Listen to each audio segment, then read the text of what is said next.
We have Ali Gardiner joining us for the first time. Ali, it is a pleasure to have you on and to see you again after, 12 years or so. Yeah, thanks for having me, guys. Excited to be here.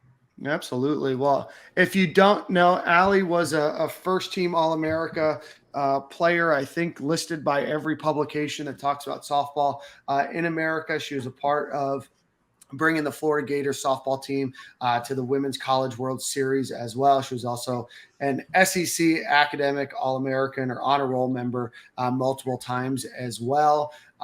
What is it? Is it Wackabuck, New York? Close. Wackabuck, and believe it or not, guess who else lived and was from Wackabuck? Mr. Kubitz, the original. Mr. George Edmonds. Wow. How crazy is that? He couldn't remember by the end of his day, he couldn't remember his name, but he remembered the girl from Wackabuck, which was great. I love that. Is he a legendary? Is he a legend in your town? No, my town only cared about lacrosse. So okay. Anything else besides that? But yeah, crazy fun fact. I love it. Well, Ali, I want to talk. You grew up in New York, come down to Gainesville. Talk to us a little bit about your journey and how you ultimately ended up at the University of Florida. Yeah. I guess my dad played baseball at UF. So he was a Gator in the 70s, and then he got drafted. Barely made it to the bigs, and then he said he quit to get a real job, but about my career more than his in the family. Both lefties, so I kind of followed in my dad's footsteps in that sense. But I definitely peaked in college, at a high school, because so did Nick. I think I peaked in high school, but that's fine. I feel like for females, usually we mature a little quicker than you guys. Yeah, we'll just say my best days are behind me, Ali. Me too, 100%. No way. Yeah, and at a high school, I actually went to UNC Wilmington my freshman year, where I decided to pitch and hit and kind of do it all. And then I decided I'd rather win. So I stopped pitching. There was a coaching change at UF the year before. So Tim Walton's first year was my freshman year at Wilmington. So after 1 year under his belt, when he kind of cut the roster in half, it was kind of perfect timing for me to jump over to where my dad had always wanted me to go. And there were two schools I wasn't allowed to go to when I was getting recruited, and that was FSU and Georgia. My dad said he hadn't gone anywhere else in the world, but he ripped up a recruiting letter I got from FSU. So he made it pretty obvious. I went to University of North Carolina, Greensboro. Yeah? Close to UNCW. Yeah. A lot less pretty. I decided, instead of deciding to go to my dad's dream school, I decided I'd rather drink beer. So I just 1 year of baseball. Just 1 year of baseball. Didn't transfer to Florida. That's where the sports ended. That's where it ended. I mean, UNC Wilmington was we didn't have football, but we had a beach and a lot of other fun activities on the water. I love it. So, Ali, transfer to UF. What was it about? Obviously, you grew up a Gator fan, but what was it about Tim Walton's recruiting pitch? Because I can imagine that you got multiple pitches when you were looking to transfer. He was a hitting guy. Mm-hmm. He was like a firm believer in, you can hit, I will find a spot for you. And at the time, my defense was not up to par to where my hitting was.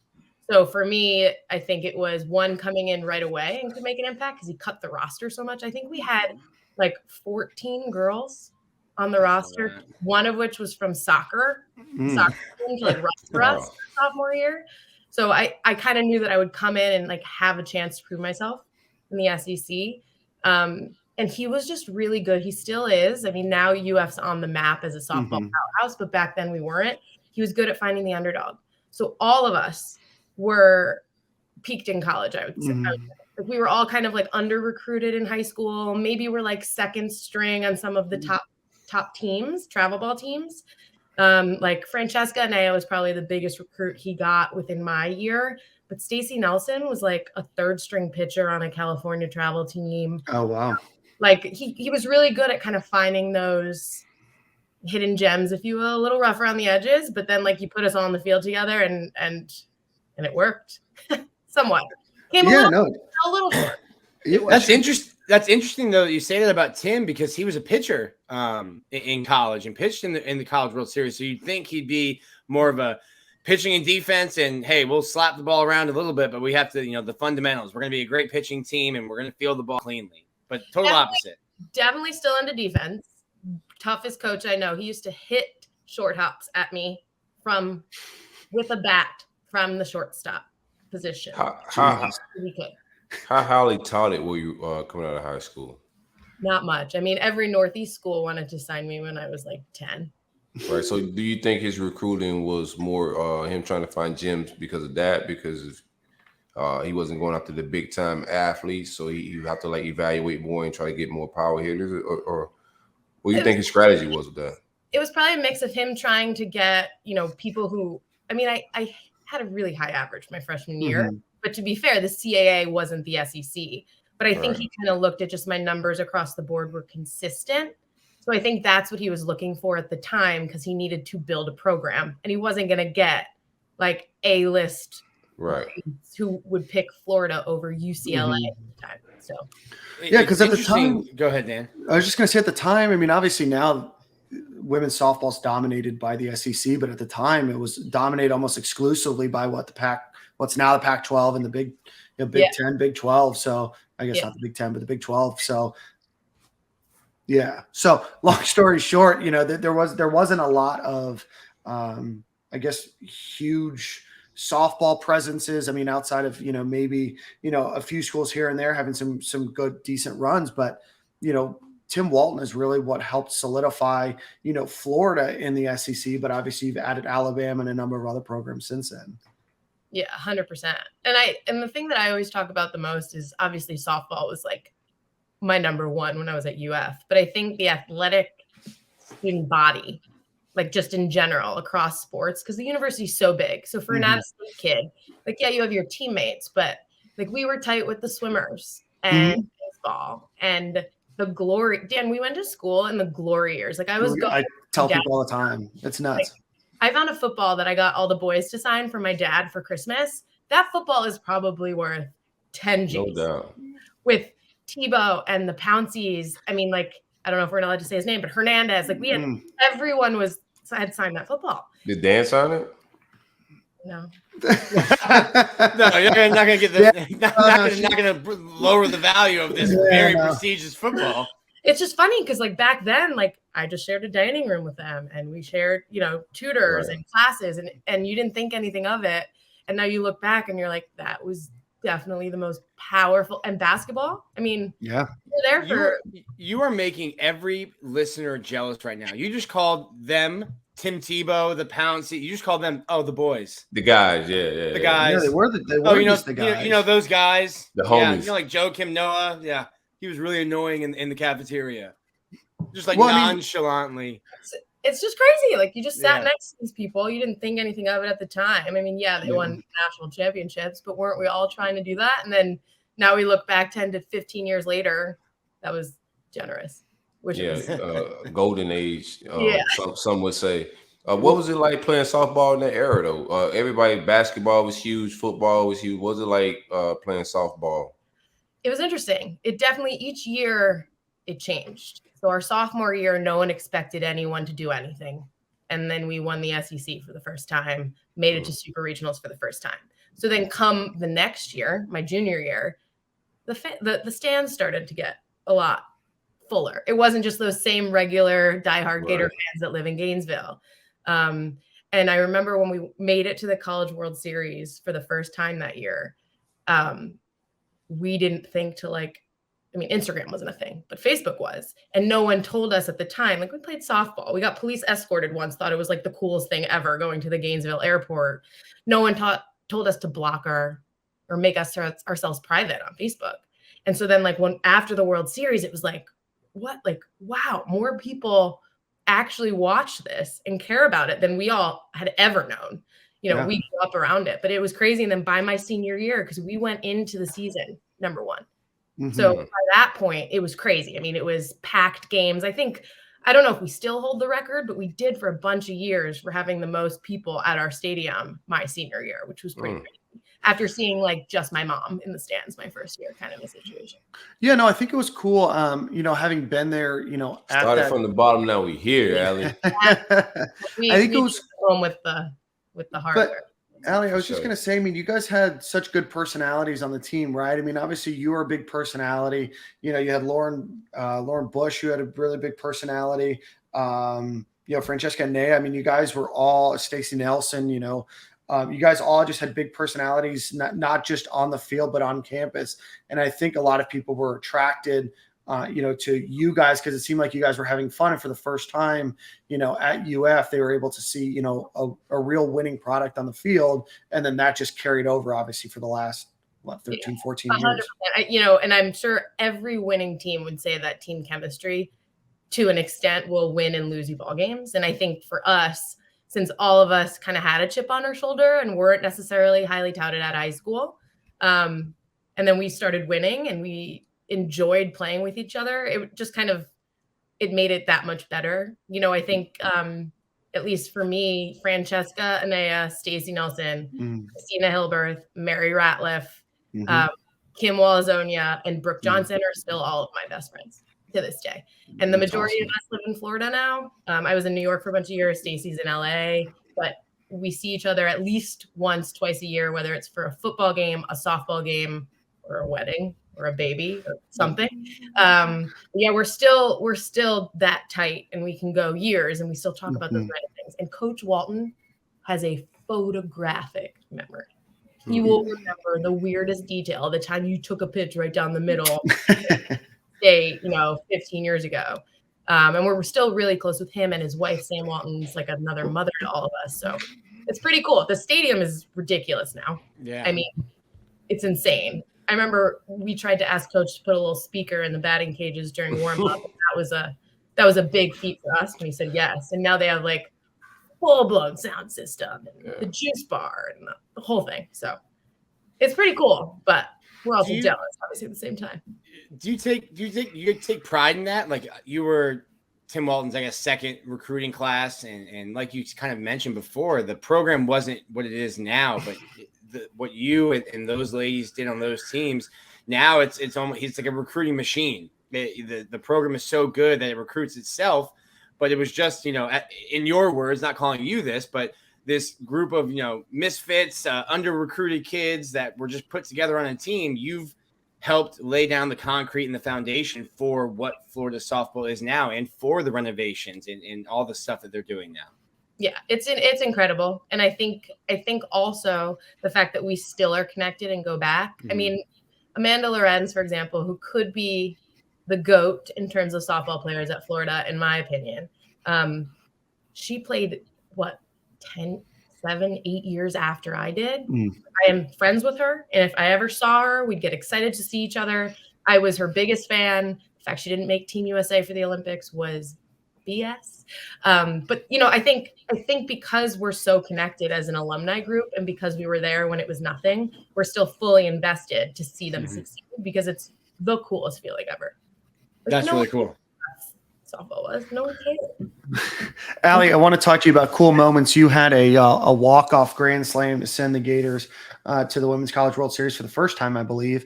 Does Tim remember that, or just the fastball you watched down the middle and didn't swing it? He remembers that. He doesn't talk about it. Okay. What was that feeling like, and I guess just tell us how that feeling was. Honestly, I was in the worst slump of my career going into that. Coach just knocked me. I was 3-hole hitter my entire career, and he just put me in like the 6 or 7 hole because I was doing that bad. I think my uncle told me on the TV, they just kept saying, she's 2 for 32 in postseason. Like, it was bad. It was really bad. That's a slump. Yeah, that's like real bad. And it was my last season. Like, this is it, And I remember I had lined out to the left fielder twice in that same game. And so I fouled one back, and I remember like dropping a big old curse word. Which was it? Give me the first letter. The bad one. F. 100%. Yeah. There you go. I like it.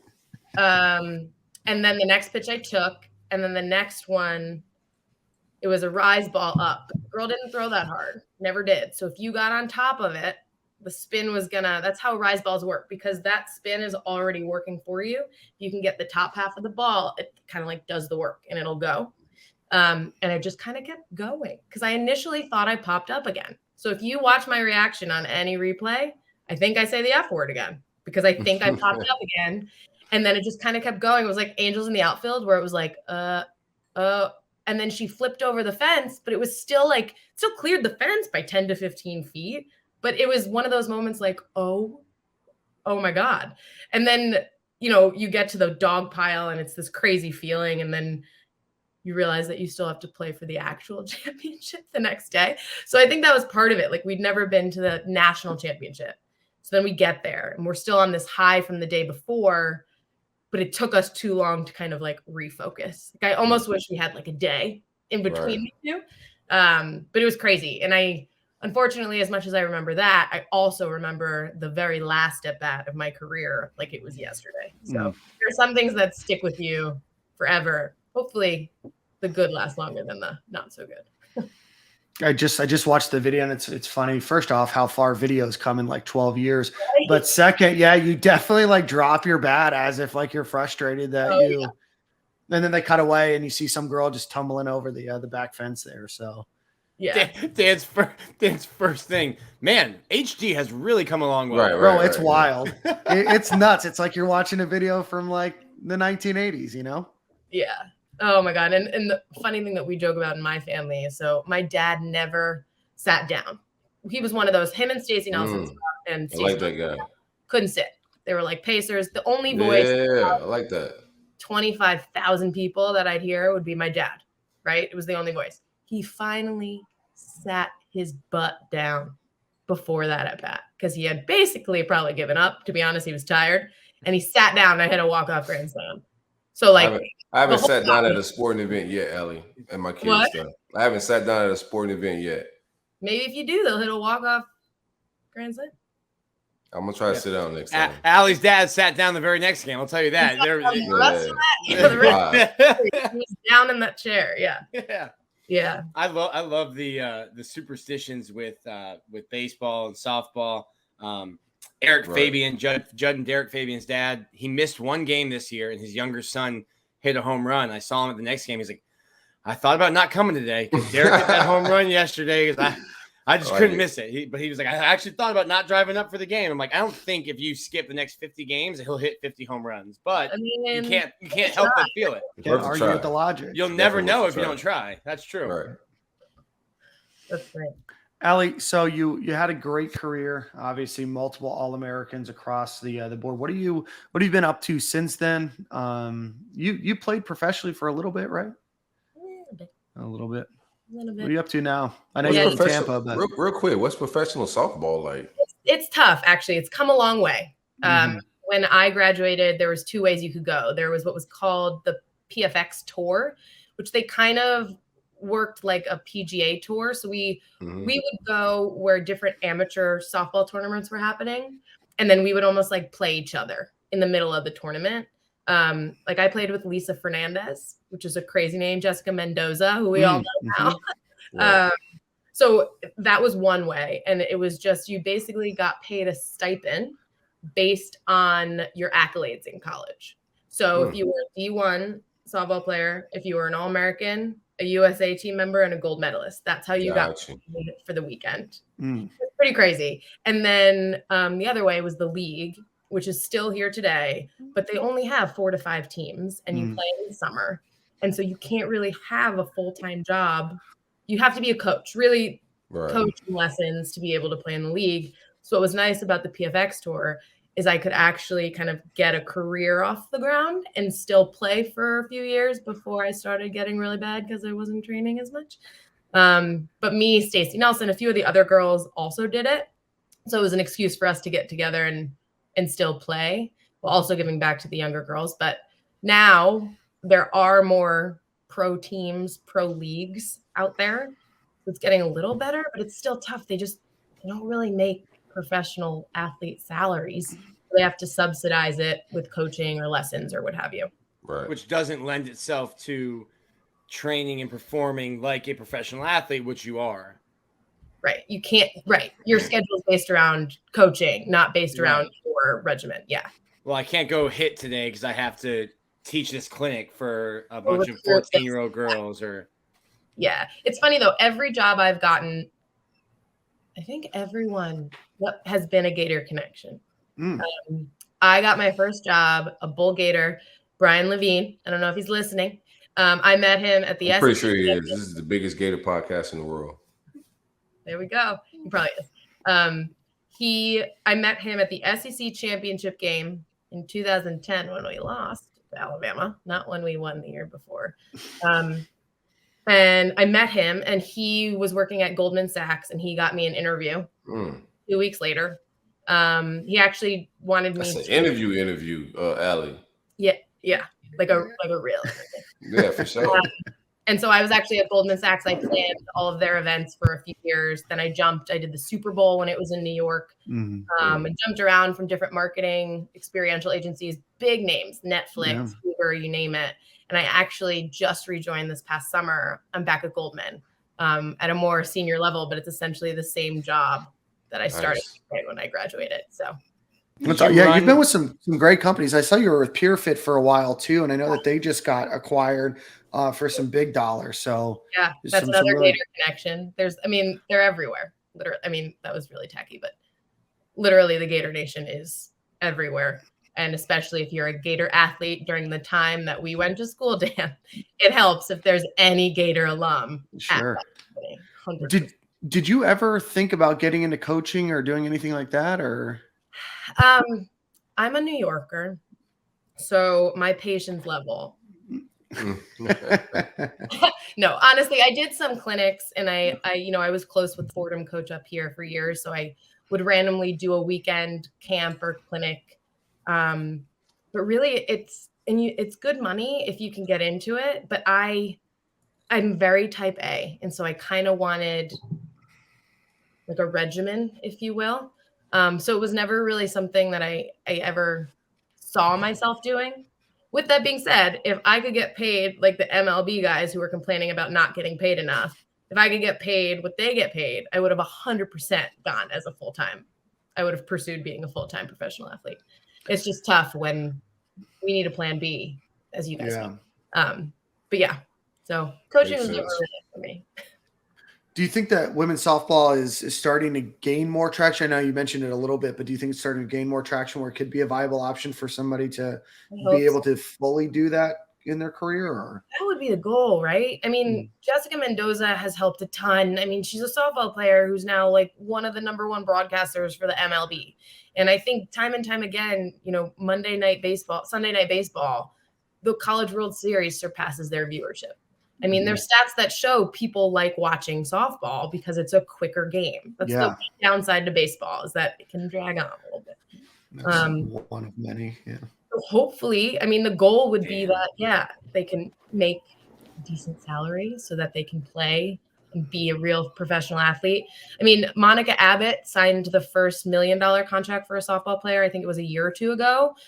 But again, I think it was with different sponsors, and there was a lot of different kind of ins and outs to it. It wasn't just like, here's $1 million contract. Yeah. But yeah, hopefully it gets there. That would be awesome. So that our whole childhood and all the hard work we put in, there is the potential. Yeah. You know what needs to happen, Ali? I think women need to support women's sports more. So there's so many women on this planet, and I think if they just supported more, the numbers, the consumers, the fanship, it'll help elevate the sport as well. So the more we can encourage women to be, because the average woman don't like sports, so it's not like men. The average man likes sports. So I think we can encourage women to watch sports more and be more fans of it, to support women in general on the sport to elevate more as well. Yeah, I actually saw a story recently that some woman opened a sports bar. I think it was in like Seattle. Don't quote me on that they will just show women's sports. So it's a women-owned bar for women's sports. And I thought that was like, obviously it's a niche. But I thought it was an interesting concept, because you go in thinking it's a sports bar until you looked around and you were kind of like, wait a second, there's only women on the screen. So yeah, Portland.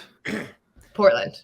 It's called the Sports Bra, if you're wondering. Sports Bra. That's dope. That's funny. Instead of a bar, that's a fun play on words and letters there. I like that.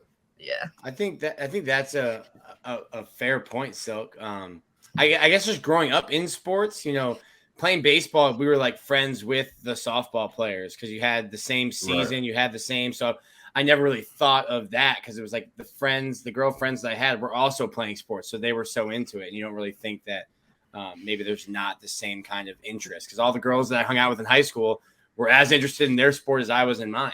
That's not brag, Nick. No, it's true. And also moving, back from Gainesville to New York City, where I was for 11 to 12 years, very different vibe, just sports in general.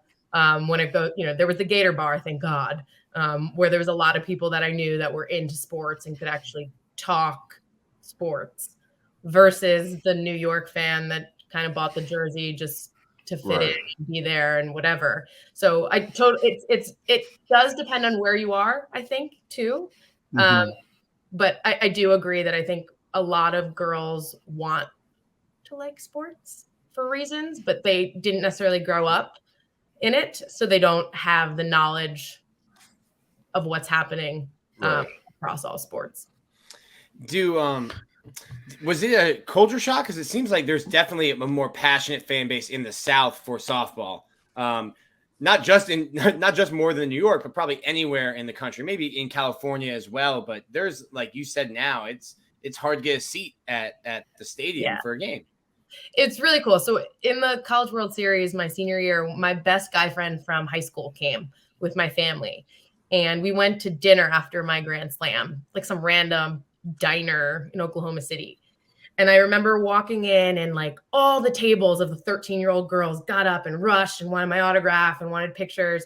And my friend Noah was just like totally taken aback because he traveled around and watched all my high school guy friends who played D3 lacrosse, but were high school All-American. That whole thing. Followed them around too during their collegiate career to watch them play. But he was like, there was this moment of like, wow, this is a lot bigger than any of us really realized until you like see it. So it's very crazy. I mean, even when I moved back to New York and I went to the Gator bar, I was on the list for a table with my friends. And the owner was like, Ali, we play softball in here. Like, you're not on the list. Like, I have a table for you. And I was blown away that in New York City, someone knew about softball. Like, that was pretty crazy. That's really cool. Well, Ali. Somebody, man. That's dope. Ali, it was a pleasure to have you on. Wait, before we let Dan off easy, what was young Daniel like in college? Dan, I was actually trying to figure what was it that awful last class we had? Yeah, it was that awful last class we had. Yeah. We had to put together the full campaign. Yeah, the full campaign. Did he have participate in the group project? What did he do? So the whole project, the whole semester was a group project. It was like the final. It was nuts. Pitch campaign thing. Yeah, Ali and I were in a class. Who else was it? Megan Bush was in that class. We had some. I think I don't even remember who, but I remember that the three of us kind of sat in a corner and we were just ready to go to the bar. Well, at least I was. You were ready to go to practice, but I was ready to go to the bar because it was like class like in the middle of the day on like a Tuesday. I'm like, I just need to get out of here. Because there wasn't anything that you really did throughout the class. It was just all cumulative at the end of the year. What is that? That's going to drive me insane. Yeah, I don't know. Yeah, and to be fair, don't get it twisted. Athletes are no saints. Yes, we had practice. Oh, no, I know. But you had to at least go to practice before going to the bar. I could just go straight there. Grog House is softball players are no longer allowed at Grog because my generation, apparently.